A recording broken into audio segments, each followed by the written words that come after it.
titulaire au match retour avec une passe décisive pour Katia. Comment tu l'as vécu cette confrontation face aux Danoises? Un match plus difficile à l'aller et au retour vous avez vraiment fait la différence à Gerland. Ouais, je pense que pour nous c'est plus facile de jouer à Gerland parce qu'on connaît le terrain et c'est assez grand et pour nous c'est bien, on peut utiliser l'espace avec les joueuses vite et comme ça nous a fait beaucoup plaisir de jouer là et à domicile c'est toujours plus facile.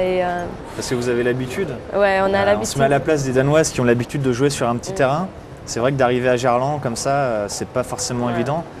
Pour toi, c'est la seule explication au fait qu'à l'aller, cette équipe avait mieux joué qu'au retour? Bon, peut-être on ne connaissait pas l'équipe aussi, on n'a jamais rencontré avant et c'est pas la même chose de faire des vidéos et de regarder les vidéos d'une équipe et de se préparer comme ça. Mais après, deuxième match retour, on connaissait déjà mieux et ça change aussi. Et toi, comment tu as vécu cette titularisation au stade de Gerland en Coupe d'Europe?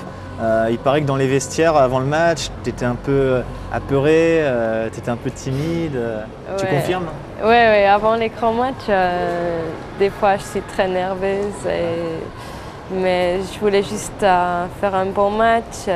Il y avait ma famille qui était là. Et aussi, c'était la première fois pour moi, j'étais titulaire à Gerland. En Coupe d'Europe? En Coupe d'Europe, ouais.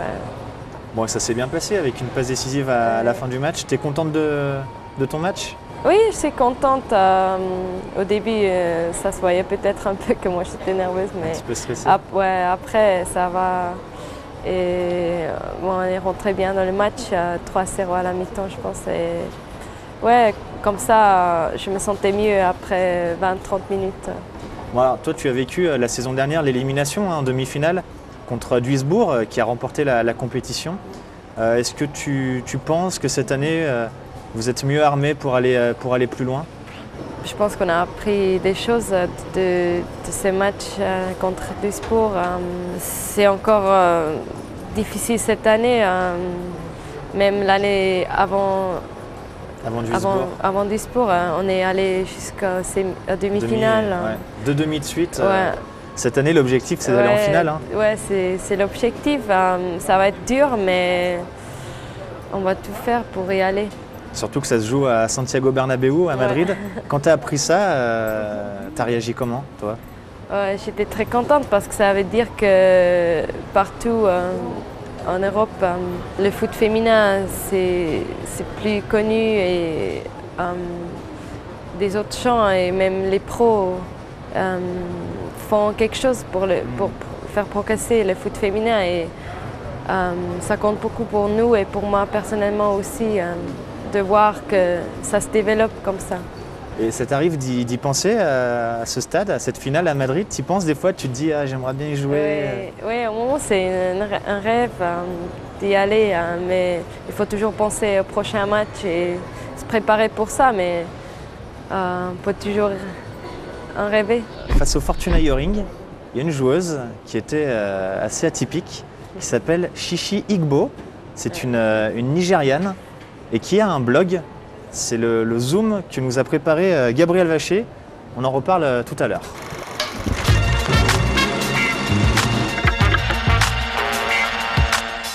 Si l'on vous montre ces images de Chichi Igbo, l'internationale nigériane du Fortuna Hjørring, vous me direz qu'il n'a rien d'anormal. En effet, débordement, centre au second poteau pour sa coéquipière, du banal. Mais si on se balade un petit peu sur le net en tapant le nom de Shimetsu sur YouTube, on rentre dans le paranormal. Cette adresse, c'est le blog de Chichi Igbo. Quelques photos, des commentaires et une pléiade de vidéos où l'on découvre, par exemple, que Chichi, elle aime bien le football. C'est son seul amour, comme elle dit, mais surtout on découvre une fille pleine d'humilité.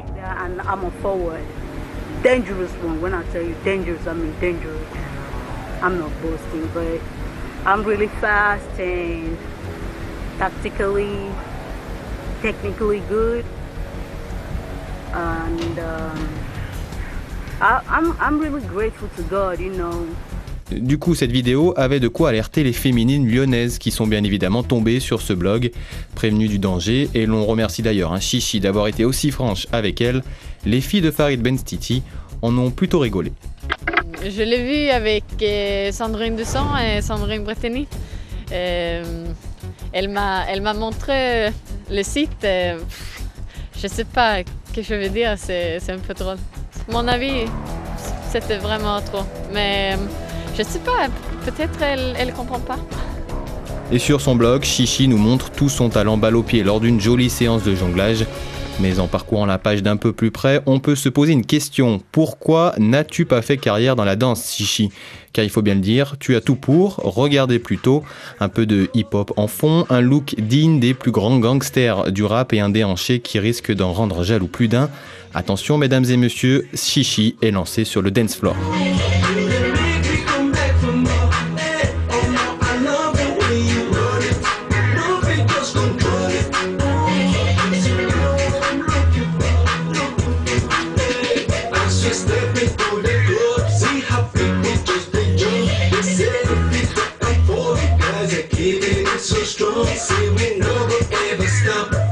Avec ces dizaines de vidéos, on peut parier que Chichi se fera repérer un jour. Elle met en tout cas tous ses atouts en avant, son corps aussi, avec des abdos et des biceps en béton, et un style toujours aussi personnel.